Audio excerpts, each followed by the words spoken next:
Estamos aqui para mais uma parte, mais uma leitura, dando sequência ao livro Diário de Berlim, de William Shirer, sendo lido por mim, Raquel Rangel Cesário. Caso você esteja chegando agora, seja muito bem-vindo, muito bem-vinda. Nós estamos no início da guerra e a leitura de hoje se inicia no dia 28 de setembro de 1939, e William Shirer escreve a partir de Berlim. Vamos lá.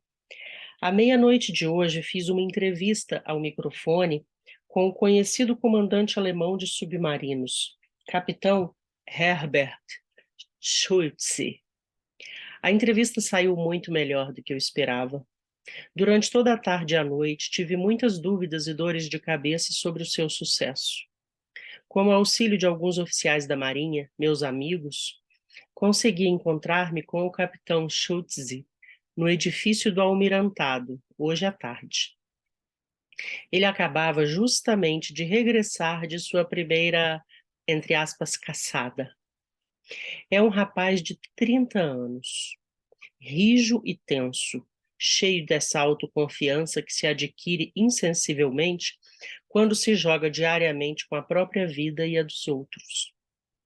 O capitão manifestou um certo receio sobre o seu inglês, e depois de ouvi-lo durante alguns minutos, confesso que eu também senti o mesmo. Na verdade, não me foi possível compreender uma única palavra do que ele dizia, e acabamos obrigados a falar em alemão. Entretanto, alguém lembrou que o inglês do capitão Schulze poderia melhorar durante a tarde, e que ele estava naquele momento apenas um pouco enferrujado. Isso significava uma esperança, e telegrafei logo a Nova York avisando que a entrevista ia ser feita à noite. Fiz as perguntas necessárias e o capitão sentou-se para escrever as respostas em alemão. Quando acabava de escrever uma página, eu ditava a sua versão em inglês para um secretário do almirantado, que, por um motivo qualquer que não compreendo, escrevia corretamente o inglês, mas tinha grande dificuldade em compreendê-lo quando falado. Gastamos toda a tarde nesse trabalho, 4 horas. Mas, por fim, conseguimos redigir uma entrevista de 15 minutos. Nessa entrevista havia 2 pontos realmente interessantes. O capitão narrou a forma pela qual torpedeara o navio inglês Royal Scepter, acrescentando que, mesmo com risco para a sua própria tripulação, conseguiu que os que se achavam a seu bordo fossem recolhidos por uma outra unidade britânica, o Browning.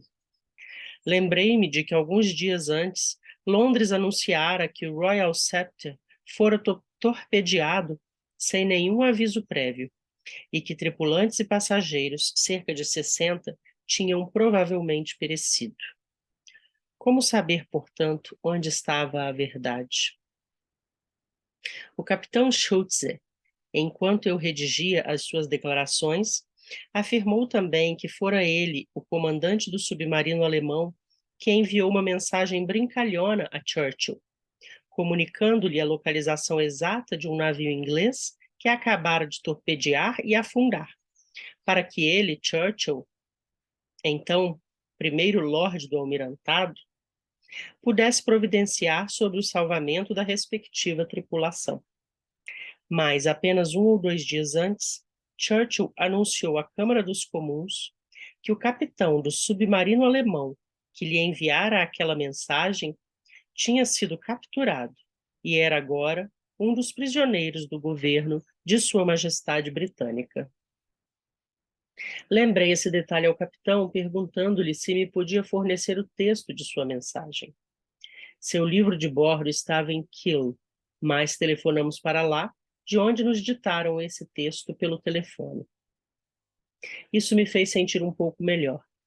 Pouco antes da irradiação desta tarde, aconteceu outra coisa que me alegrou ainda mais. Quando saíamos do almirantado, um oficial mostrou-me um despacho da Reuters anunciando que o Browning acabava de chegar à Bahia, no Brasil, levando a bordo todos os tripulantes e passageiros do Royal Scepter. Em seguida, outro fato agradável. Para minha grande surpresa, à proporção que ia irradiando a minha entrevista, o inglês do capitão ia também melhorando, tal como disseram. Seu sotaque era terrível, mas, na maioria das vezes, pronunciava as palavras muito distintamente. Podia-se mesmo compreender sílaba por sílaba. Em geral, os homens do tipo do capitão Schultze, quando diante do microfone, põem-se a ler mecanicamente as palavras. Mas, para meu contentamento, ele mostrou ser um locutor perfeitamente natural, falando ao microfone como se não tivéssemos escrito uma única linha. Aqui há uma nota de rodapé. Posteriormente, o almirantado britânico confirmou a versão do capitão Schultz, tanto sobre o episódio do Royal Scepter, como sobre a mensagem a Churchill, inclusive o fato de que Schultz não tinha sido preso. Em tempos de guerra, é muito difícil saber de onde vem a verdade, né? Enquanto as coisas estão acontecendo. E aqui ele fala inclui o Brasil, né? Os resgatados aí do navio que foi torpedeado vieram para o Brasil. Berlim, 29 de setembro de 1939. A ofensiva alemã de paz vai ser agora apoiada pela Rússia. Ontem à noite, em Moscou, Ribbentrop e Molotov assinaram um tratado e uma declaração sobre os respectivos objetivos. O texto desta última é bastante para dar a ideia de todo o jogo. Abre aspas.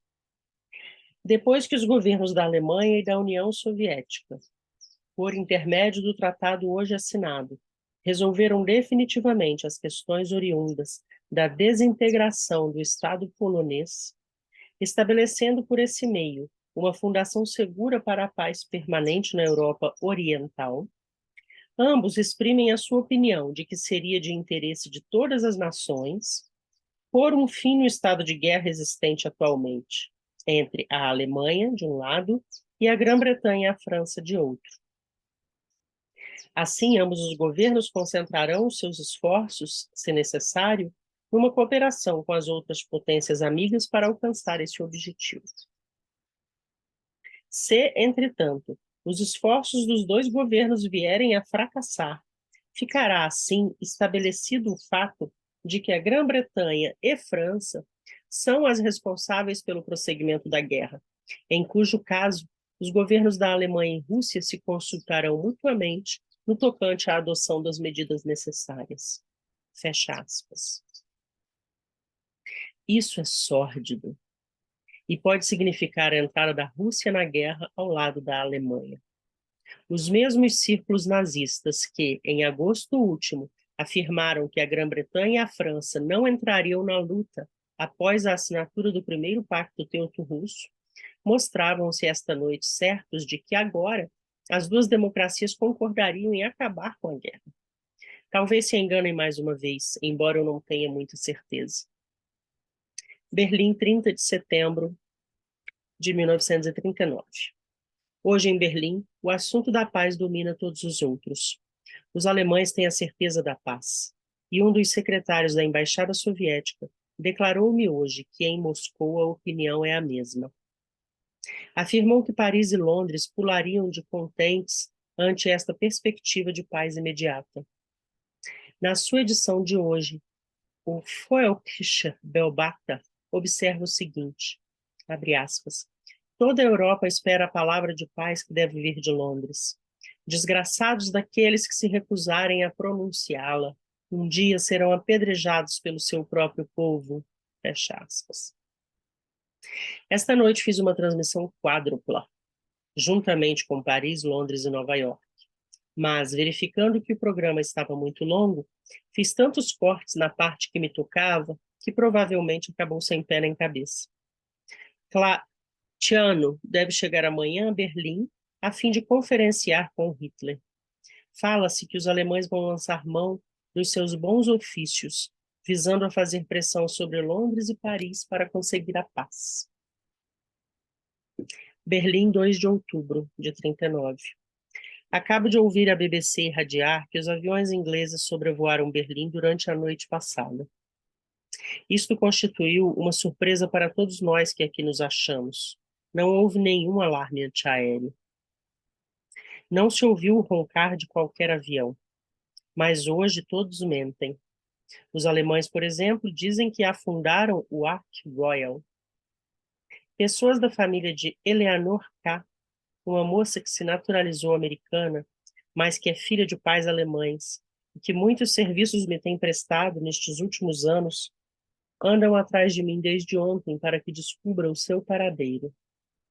Ela partiu de Amsterdã para Berlim há dias, mas não chegou até agora. Estive hoje em nosso consulado e falei a G, pedindo-lhe que enviasse um cabograma aos funcionários da Gestapo na área da fronteira holandesa. Resposta: Eleanor está presa. De que maneira poderei explicar o fato à família? O entusiasmo berlinense pela paz está hoje um pouco empanado depois do discurso que Churchill pronunciou ontem à noite. Passei o dia pensando no tubo de creme para barbear, que teria de durar 4 meses. Minha barba já começa a crescer e é ruiva. Surgiu em Berlim sábado último, dia 30. Aqui, gente, ele já falou Eleanor K., só a letra K. Falou de uma pessoa a quem ele se referiu por G. Agora ele se refere a uma pessoa por A. Ele usa desse artifício de usar somente uma letra para não comprometer a pessoa de quem ele está falando. Então, A surgiu em Berlim sábado último, dia 30, acompanhado por uma moça norte-americana que disse ter conhecido em Varsóvia. Andaram ao acaso pelas florestas da Polônia Oriental 3 semanas seguidas, entre os exércitos alemão e russo. Ele contou que passaram dias inteiros comendo apenas pão dormido, caminhando a pé de uma aldeia para outra. O pão velho era o único alimento que os camponeses concordaram em vender-lhe, embora tivessem manteiga, ovos e carne. A maioria dessas aldeias já tinha organizado o seu soviete local. A, que sempre detestou os poloneses, mais ainda que os alemães, afirma que aldeias inteiras da Polônia Oriental, situadas a grandes distâncias das estradas de ferro e de rodagem, aldeias sem a menor importância de caráter militar, foram inteiramente destruídas pela Luftwaffe, por motivos que ele não podia compreender de modo algum. Disse que os stukas muitas vezes mergulhavam sobre os camponeses que estavam trabalhando nos campos, e sobre elas atiravam suas bombas ou abriam fogo com as metralhadoras, sobre as camponesas, né? Porque a maior parte dos homens devia estar na guerra, né? E a Luftwaffe é a força aérea alemã e os Stukas são os aviões, né? Então, disse que os Stukas muitas vezes mergulhavam sobre as camponesas que estavam trabalhando nos campos e sobre elas atiravam suas bombas ou abriam fogo com as metralhadoras. Viu os cadáveres de várias vítimas. Depois de muito caminhar, A e sua linda amiguinha conseguiram chegar até as linhas nazistas. Viajaram vários dias em vagões descobertos, junto a outros refugiados alemães, até que penetraram em território do Reich. White, que acabara de regressar da Polônia, revelou ter voado sobre Varsóvia ainda no sábado, dia 30, quando a cidade estava em chamas. Os poucos edifícios que pôde distinguir no centro da cidade e que não tinham sido presos das chamas estavam em ruínas. Dizem que dezenas de milhares de civis foram mortos. Passou 3 dias em companhia do exército soviético, mas não ficou impressionado com o que viu. Todavia, admirou-se ao constatar o grande número de mulheres soldados do Exército Vermelho. White tomou parte numa missão toda especial. Göring recebera uma informação dizendo que diversos pilotos alemães capturados pelos poloneses tinham sido assassinados num campo de concentração próximo às fronteiras russas. 4 aparelhos alemães, num dos quais seguiram White e alguns oficiais nazistas, os outros três transportando vários caixões funerários, levantaram voo a fim de descobrir os corpos dos aviadores mortos. Abriram as sepulturas de quase toda a Polônia Oriental, mas em nenhuma delas encontraram o que procuravam. Até que, enfim, num terreno onde tinham combatido anteriormente, julgaram ter descoberto o que desejavam. Havia ali um grande fosso recentemente coberto de terra. Cavaram furiosamente até que encontraram os cadáveres de 50 cavalos. Aqui, nós ficamos por aqui hoje. E ele termina falando dos cavalos, né? A gente fala pouco dos animais. Ontem eu assisti ao filme Nada Novo no Front, concorreu ao Oscar e diz respeito à Primeira Guerra Mundial. É a visão alemã e contando a história, né, dos alemães, da ofensiva alemã contra a França. E eu comentava com meu marido a respeito dos animais que morrem, tanto os cavalos, que sempre estiveram envolvidos em muitas guerras, até